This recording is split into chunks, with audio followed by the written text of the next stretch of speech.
Et on rejoint tout de suite notre correspondant dans la région, Serge Daniel. Bonjour. Cette déclaration qu'on vient d'entendre, elle fait suite aux menaces de la CEDEAO d'avoir recours à la force si l'ordre constitutionnel n'est pas rétabli par les putschistes. Et elle s'adresse aussi à la France. À quoi il faut s'attendre dans la région? Est-ce qu'un nouveau conflit risque vraiment d'éclater? En tout cas, écoutez, pour le moment, ça donne plutôt un air de putschiste de la sous-région. Unissez-vous, parce que dans ce communiqué conjoint, pour le moment, c'est plutôt une posture. Les juntes maliennes et burkinabés apportent leur soutien aux putschistes de Niamey. Ils vont plus loin, c'est vrai, en disant que si la CEDEAO attaque les militaires nigériens pour établir l'ordre constitutionnel, ce serait un casus belli.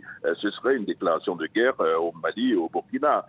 Deux pays dont la priorité aujourd'hui quand même reste la lutte contre le terrorisme. Pour le moment, c'est plutôt une posture. Alors, ils ont menacé, il y a une autre menace, c'est que le Mali et le Burkina Faso disent qu'ils vont quitter l'organisation sous-régionale, la CEDEAO, s'il y a une attaque contre le Niger. Pour le moment, on peut dire que c'est une posture plutôt, mais ça pose un véritable problème quand même pour la suite des événements. Est-ce que le Mali et le Burkina Faso auraient vraiment les moyens d'aider militairement le Niger? Ça va être difficile. Bon, c'est vrai qu'il y a des frontières communes. C'est dans la zone des 3 frontières. Ça, c'est très important parce que c'est le cœur de la lutte contre le terrorisme. Mais le Mali et le Burkina Faso, comme je le disais tout à l'heure, ont une priorité, c'est la lutte contre le terrorisme. Lutter contre le terrorisme, aller porter secours à la junte nigérienne, ce serait difficile. Mais évidemment, il faut être très prudent. Si, en cas de conflit, par exemple, ça peut déstabiliser facilement la sous-région, ça ne va pas arranger le retour de la démocratie dans la zone. Serge Daniel, quelle est la suite pour les putschistes? Où en sont les négociations avec la CEDEAO? Est-ce que des négociations sont en cours avec le gouvernement déchu? Alors, d'après nos informations, il se pourrait qu'une autre délégation de la CEDEAO revienne à Niamey pour poursuivre les discussions.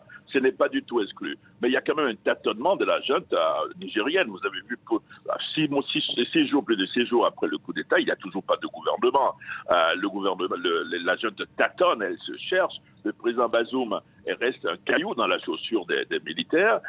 D'après une source au sein de la CEDEAO, les chefs d'état-major de l'institution sous-régionale vont se réunir demain, mercredi en principe, à Abuja pour élaborer l'éventuel plan d'intervention militaire. La junte nigérienne souffle un peu le chaud, le froid. Et on me dit à Niamey que les négociations ne sont pas du tout rompues avec l'institution sous-régionale. Au sein de la CEDEAO, quel pays pourrait attaquer? Écoutez, le pays phare qui prend les choses en main, c'est le Nigeria. Vous savez que le Nigeria, à l'époque, était le pays phare qui dirigeait l'ECOMOG, la force ouest-africaine militaire qu'on a connue il y a une vingtaine d'années. Le président nigérian est le plus offensif, ça c'est sûr. Il aurait mobilisé, d'après un diplomate nigérian, des militaires seraient déjà prêts.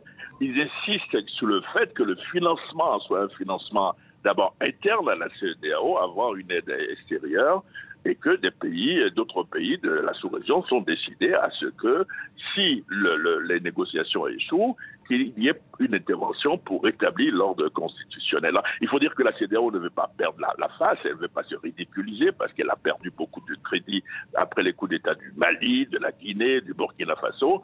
Et ce qu'on entend dans les rangs des officiels de la CEDEAO, des pays membres de la CEDEAO qui prennent cette initiative, c'est trop, c'est trop. C'est une question de crédibilité. Nous devons rétablir l'ordre constitutionnel à Niamey. Justement, si elle a été aussi ferme cette fois-ci, c'est aussi parce que le Nigeria est à sa tête en ce moment? C'est sûr, c'est évident. Au dernier sommet de Bissau, où le président du Nigeria a pris le témoin, il a dit 2 choses. Il a dit « Nigeria is back », le Nigeria est de retour. Après, il a tenu un discours très offensif contre les coups d'État, en disant que c'est la démocratie qui fait venir au pouvoir et non les coups d'État, et qui s'engage à ne pas laisser passer les choses. Sur 3 habitants de l'espace CEDEAO, 2 sont nigérians. Il y a le poids démographique, il y a le poids économique, mais également le poids militaire. C'est vrai que c'est le Nigeria qui est la tête de pont de cette opération, cette éventuelle opération qui pourrait avoir lieu contre la junte nigérienne.